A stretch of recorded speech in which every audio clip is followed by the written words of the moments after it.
नमस्कार। आज हम एक बहुत ही खास किताब पर बात कर रहे हैं, डेल कार्नेगी की how to win friends and influence people. जी बिल्कुल। ये किताब सोचिए लगभग 100 साल पुरानी होने वाली है, लेकिन आज भी इसकी चर्चा है। हमारे पास इसकी एक ताज़ा रिव्यू है जिसमें से 9.5 ऑफ 10 की ज़बरदस्त रेटिंग मिली है। हाँ, और ये रेटिंग चौंकाती नहीं है अगर आप देखें कि किताब किस बारे में है। तो आज हम इसी रिव्यू की मदद से ये समझने की कोशिश करेंगे कि भाई 1936 की ये किताब आज 2025 में भी इतनी असरदार क्यों मानी जाती है। सही का। और रिव्यू का जो निचोड़ है वो ये कि ये किताब सिर्फ लोगों को पटाने या ऊपरी व्यवहार की बात नहीं है। अच्छा। हाँ, इसका असली फोकस जो रिव्यू भी हाईलाइट करता है आज के लिए, वो है दूसरों के लिए सच्ची हमदर्दी, एक समझ डेवलप करना, चालाकी नहीं। ये इंटरेस्टिंग है, क्योंकि अक्सर परसेप्शन तो यही होता है कि ये इन्फ्लुएंस करने वाली किताब है।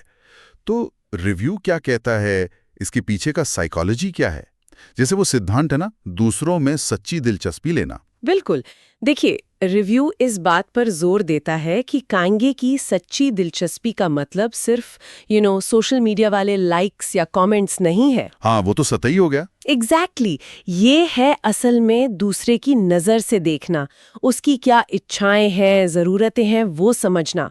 और सच्ची तारीफ, चापलूसी नहीं, वो इसी समझ से आती है। और वो आलोचना से बचने वाली बात। हाँ, रिव्यू कहता है कि ये सिर्फ डिप्लोमेसी नहीं है, ये समझना है कि क्रिटिसिज्म से लोग डिफेंसिव हो जाते हैं। बिल्कुल, सीखते नहीं है फिर। हाँ, प्रोत्साहन से बेहतर सीखते हैं।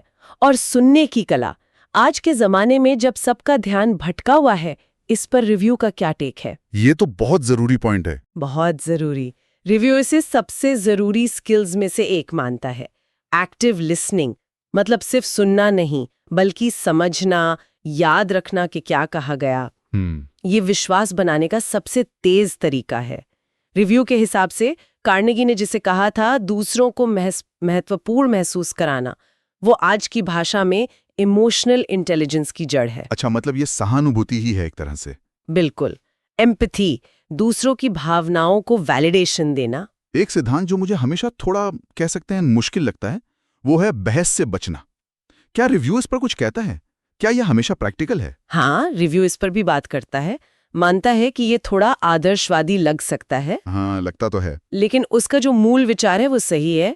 बहस जीतने से ज्यादा जरूरी है रिश्ता बचाना। रिव्यू कहता है कि इसका मतलब ये नहीं कि आप कॉन्फ्लिक्ट से भागें, ओके। बल्कि असहमति को सम्मान से रखें, कॉमन ग्राउंड ढूंढें। ये असर डालने का ज्यादा टिकाऊ तरीका है, बिना किसी को नीचा दिखाए। तो रिव्यू के हिसाब से किताब की बड़ी ताकत इसकी सिंप्लिसिटी और प्रैक्टिकल एडवाइस है। निश्चित रूप से। रिव्यू कहता है भाषा सरल है, कहानियां असली है, उदाहरण रिलेटेबल है, और हर चैप्टर के बाद जो निचोड़ है वो इसे बहुत यूजफुल बनाता है। हाँ, वो प्रिंसिपल्स याद रखने में आसानी होती है। बिल्कुल। और ये सलाह सिर्फ बिजनेस या लीडरशिप के लिए नहीं है, पर्सनल रिश्तों पर भी उतनी ही लागू होती है। इसीलिए स्टूडेंट से सीईओ तक सबके काम की है। लेकिन 9.5 रेटिंग तो है, पर क्या रिव्यू ने कुछ कमजोरियां भी बताई? कुछ तो होगा। हाँ, बिल्कुल। और वो जरूरी भी है। रिव्यू मानता है कि कुछ चीजें थोड़ी रिपीट होती हैं, दोहराव है। और कुछ उदाहरण जो 1930s के दशक के हैं, वो आज थोड़े पुराने लग सकते हैं।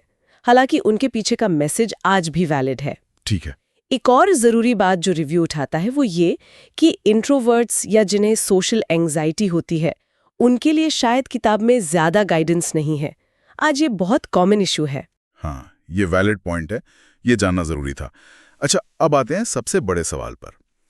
2025 में इस डिजिटल दुनिया में रिव्यू इसकी प्रासंगिकता कैसे दिखता है? यही शायद उस 9.5 रेटिंग का बेस होगा।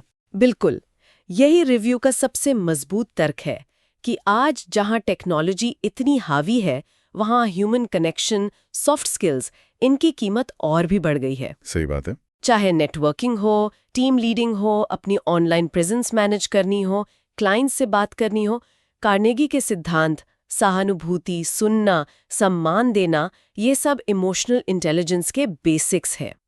रिव्यू कहता है कि आजकल की बेस्ट सेलर किताबें भी अक्सर इन्हीं आइडियाज को नए पैकेज में बेचती हैं, लेकिन कार्नेगी की किताब आज भी एक तरह से फाउंडेशनल टेक्स्ट है। मतलब रिव्यू इसे सिर्फ एक पुरानी अच्छी किताब नहीं, बल्कि आज की चुनौतियों के लिए एक जरूरी टूल किट की तरह देख रहा है। सही पकड़ा। रिव्यू का निष्कर्ष यही है कि ये किताब असल में लोगों को इन्फ्लुएंस करने से ज्यादा उन्हें समझना सिखाती है। समझना। हाँ, और आज की इस शोर भरी दुनिया में जहां हर कोई बस अपनी कह रहा है, दूसरों को सच में समझने की काबिलियत शायद वही सबसे बड़ा इन्फ्लुएंस है।